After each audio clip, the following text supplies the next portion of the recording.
అందరికీ ప్రభు అయిన యేసుక్రీస్తు వారి నామములో శుభవందనాలు. ఈ ఉదయకాల సమయంలో మనం దేవుని వాక్యంలో నుంచి మనం ప్రార్థనకు కావాల్సిన సిద్ధపాటు కొరకే చిన్న వాక్యాన్ని మనం ధ్యానించుకుందాం. 1 కొరింథీ 4వ అధ్యాయంలో 4వ వచనాన్ని చదువుకుందాం. 4:4లో మనం చదువుకుందాం అన్నమాట. నా యందు నాకు ఏ దోషారోపము కానరాదు, అయినను ఇందువలన నీతిమంతుడిగా నేను ఎంచబడను. నన్ను విమర్శించువాడు ప్రభువే.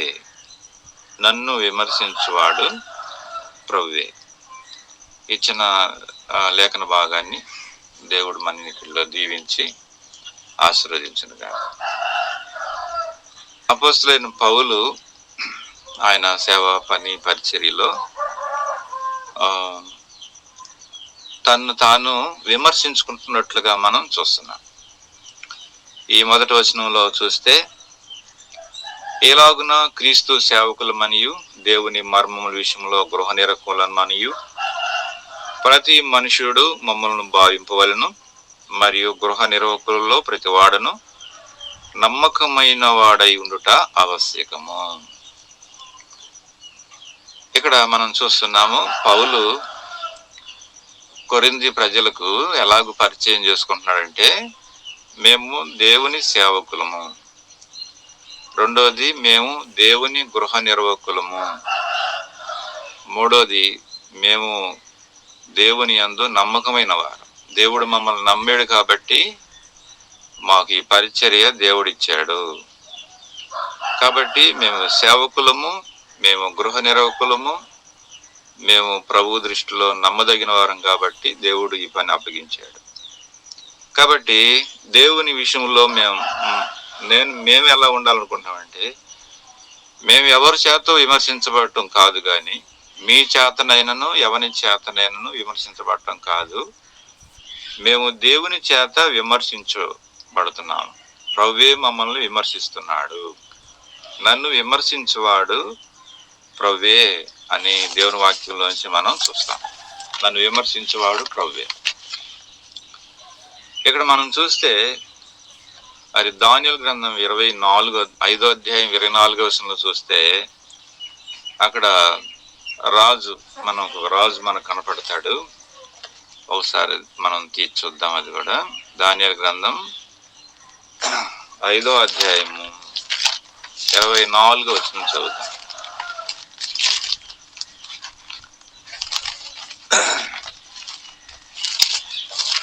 కావున ఆయన ఎదుట నుండి యాల్చేయి వచ్చి ఈ వ్రాతను వ్రాసిన శాసనం ఏదనగా, మెనే మెనే టేకెల్ ఉపార్సిన్. మెనే టేకెల్ ఉపాసిస్ అంటే బెల్షాజర్ రాజు అట్టుంది. రాజు తనను దేవుడు విమర్శించాడు. ఇక్కడ విమర్శ అనేది మనకి జరుగుతుంది, పరీక్ష చూస్తాం అన్నమాట.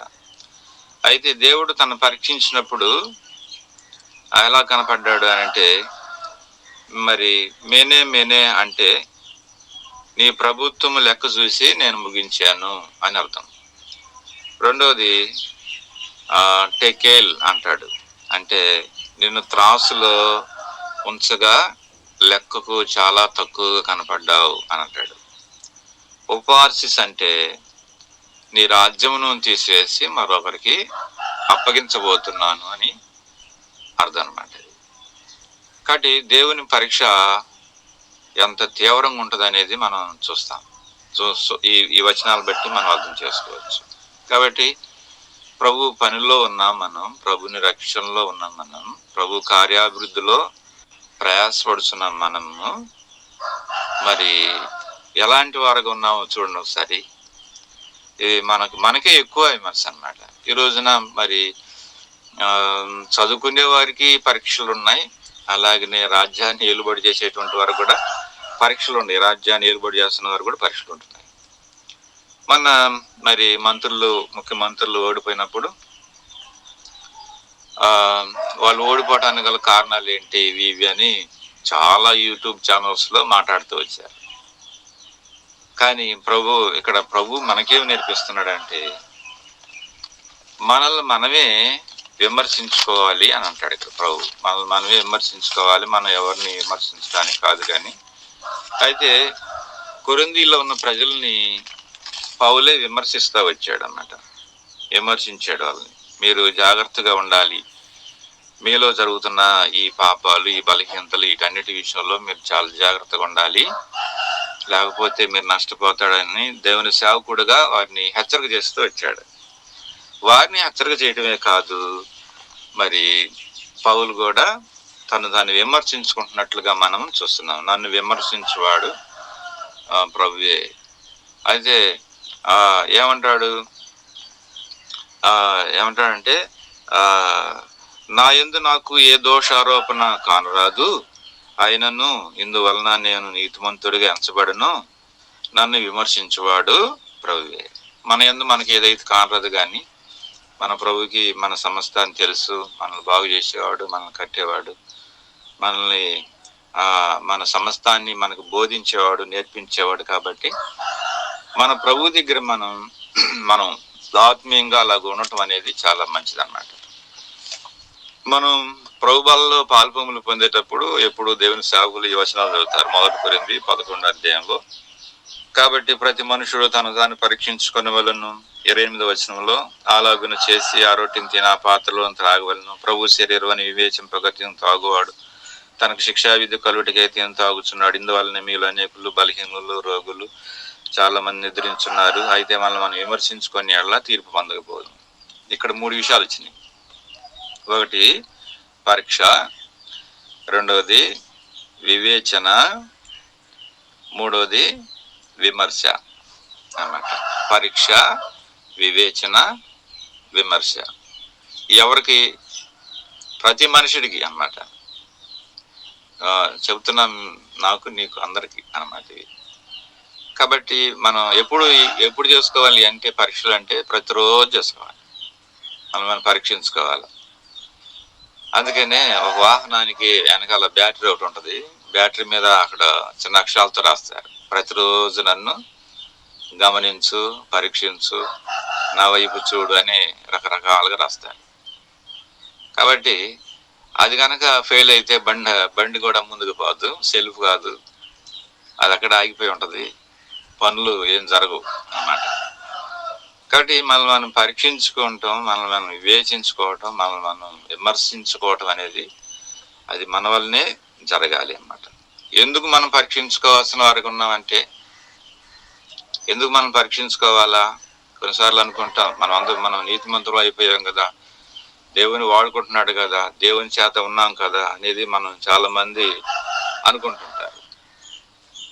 అట్లా అనుకుంటుంటారు అన్నమాట. అనుకోవటం మంచిదే, కానీ నువ్వు కరెక్ట్గా ఉన్నావు, దేవుడు నిన్ను వాడుకుంటున్నాడు, దేవుడు నిన్ను ఆత్మాభిషేకం అనుగ్రహించాడు, బాగానే ఉంది, నీ ప్రసంగాలు, వాక్యాలు, బోధలు, ప్రార్థనలు అన్నీ చాలా బాగానే ఉంది అనుకుంటాం. కానీ అయితే ప్రవక్తలు రాశారు, చాలా మంది, చిన్న ప్రవక్తలు అయితేనేమి, పెద్ద ప్రవక్తలు అయితేనేమి, చాలా మంది ఏం రాశారు తెలుసునా?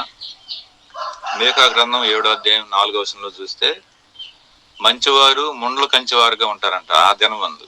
ఇప్పుడు కాదు, ఇది ప్రభు దినమందంట. మంచివారు ముండ్ల కంచివారుగా ఉంటారంట, యథార్థవంతులంట ఆ ముండ్ల కంచెగా ఉండి ముండ్లుగా ఉంటారంట. మరి అదేంటి మరి? ఇది చూసే అంత తారుమారు అవుతుందో? మరి పాపం జగన్ గారు ఓడిపోతారని ఆయన కళ్ళు కూడా అనుకున్నాడు.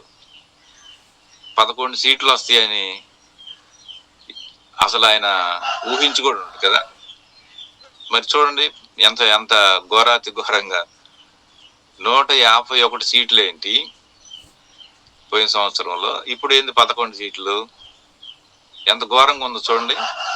తీర్పు ఎంత భయంకరంగా ఉంది అంటే, ఇప్పుడు మనం అనుకుంటున్నంత ఫలవంతంగా, ఇప్పుడు మనం అనుకుంటున్నటువంటి విధానంగా రేపు ఉండదు. అది 100కి 100 వస్తే నాకు అని అనుకున్న 175కి 175 అన్నారు. మరి 175కి 175 లేవు, 150 కూడా లేవు, 100 కూడా లేవు, 11. అట్లా ఉంటది రేపు తీర్పు.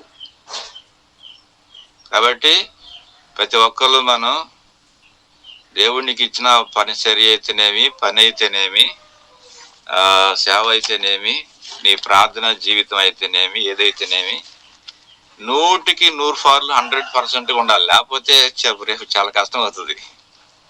175కి 175 అంటే 11 ఏంటి? అట్టుంటది రేపు తీర్పు అనమాట. మనం అనుకోవచ్చు అనమాట, నేను ఎన్నో మంచి చేశాను, నా పథకాలు, నా పని అని అనుకుంటున్నాం కదా మనం. పాపం జనం అందరూ అది అనుకుంటున్నారు, పిచ్చలో పడిపోయారు పాపం. కానీ దేవుని తీర్పు అనేది వేరుగా ఉంది అన్నమాట. కాబట్టి నీకు అప్పగించబడిన సేవ గురించి, నీకు అప్పగింపబడిన గృహ నిర్వర్తకు పని గురించి దేవుడు నిన్ను ఏదైతే నమ్మాడో, ఈ పని ఇది చేయగలరా అని చెప్పేసి నిన్ను నమ్మి ఏదైతే దేవుడు అప్పగించాడో, నీ నమ్మకత్వాన్ని, నీ సేవను, నీ గృహ నిర్వర్త పనిని దేవుడు నీ మీద పెట్టిన ఆ నమ్మకత్వ పనిని అది సరైనదిగా చూసుకోవాలి. లేకపోతే ఇప్పుడున్నటువంటి రిజల్ట్ రేపు ఉండదు, ఇప్పుడు అనుకున్నంతగా రేపు ఉండదని వాక్యం చెబుతుంది. ఇట్లా ఒక అధ్యాయం కాదు, చాలా అధ్యాయాలు చెబుతున్నాయి. మొదటి వారు కడపటి వారు అవుతారు, ఆ దినమందు ఇలా ఉంటారు, అలా ఉంటారు అని దేవుని వాక్యం చాలా సందర్భాల్లో ఉందన్నమాట. కాబట్టి మనల్ని మనం చాలా జాగ్రత్తగా విమర్శించుకోవడం అనేది మంచిది అన్నమాట. నేనేదో మిమ్మల్ని ఇట్లా చేయడానికి అనేది కాదు ఇక్కడ చెబుతున్నా. నేను కూడా చాలా లోపాలతో ఉన్నాను, బలహీనతో ఉన్నాను. కానీ ఎందుకైనా మంచిది ఇలాంటి వాక్యాలతో మనం ఒకసారి జ్ఞాపకం చేసుకొని మనల్ని మనం రేపుకోవటం అనేది ఎంతైనా మంచిది అనేటువంటి విషయంతో, మరి మనం మన ప్రార్థన పరిచర్య ఫెయిల్ కాకూడదు. మనం చేస్తుంది ఏదో అది ఫెయిల్ కాకుండా ఉండాలి. కాబట్టి చాలా జాగ్రత్తగా మనం విమర్శించుకోవడం అనేది చాలా మంచిది అన్నమాట. చాలా చాలా మంచిదిగా ఉందన్నమాట. అలాగే ప్రభు మనల్ని సిద్ధపరుస్తాడు. అయితే ఒకటి, ప్రభు మనల్ని ఏ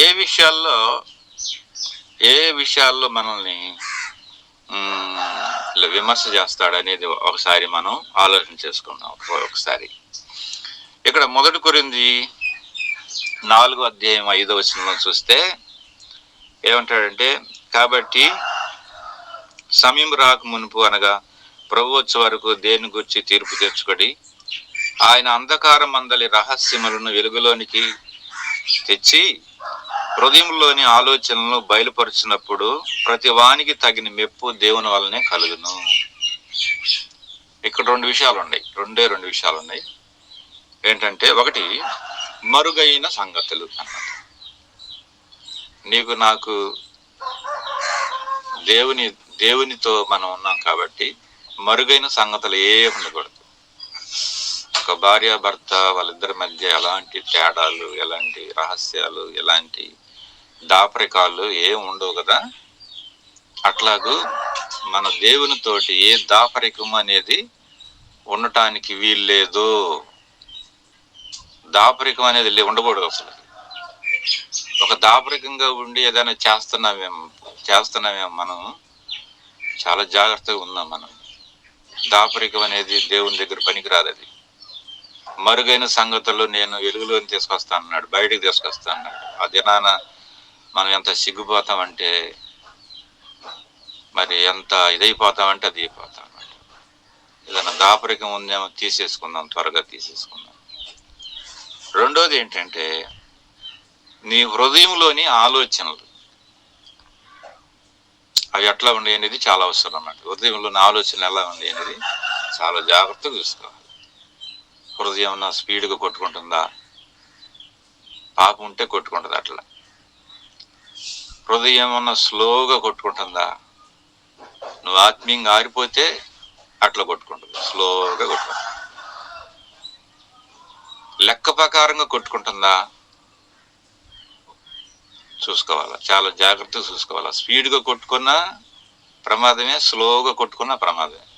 నీ హృదయం. అందుకని హృదయం స్పీడ్గా స్లోగా ఎందుకు కొట్టుకుంటుందంటే నీ ఆలోచనలు దాంట్లోకి కాని ఆలోచనలు, కాని తలంపులు, కానివి ఏవైతే దాంట్లోకి దొరబడతాయో అప్పుడు అప్ అండ్ డౌన్ ఏర్పడింది హృదయానికి. నిమ్మళత్వం ఉండదు, సరళత్వం అనేది ఉండదన్నమాట. Up and down, zig zag ఇట్లా ఉంటుంది అన్నమాట. అప్పుడు హృదయంలో తేడా వచ్చినట్టే కదా. అందుకని గుండె అది బాగుందా లేదంటే ఈసీజీ చేస్తారు వాళ్ళు. దాంట్లో కనుక ఏమైనా గ్యాపులు వచ్చినాయి అంటే అవి చూస్తారు, స్కేల్ చూస్తారు, రిక్టర్ స్కేల్ ఉంటుంది, అది చూస్తారు. చూసినప్పుడు ఆ గ్యాపులను బట్టి నీ గుండె ఎలా కొట్టుకుంటుందో చెప్పేస్తారు వాళ్ళు. గుండె తేడాగా ఉందమ్మా అంటారు.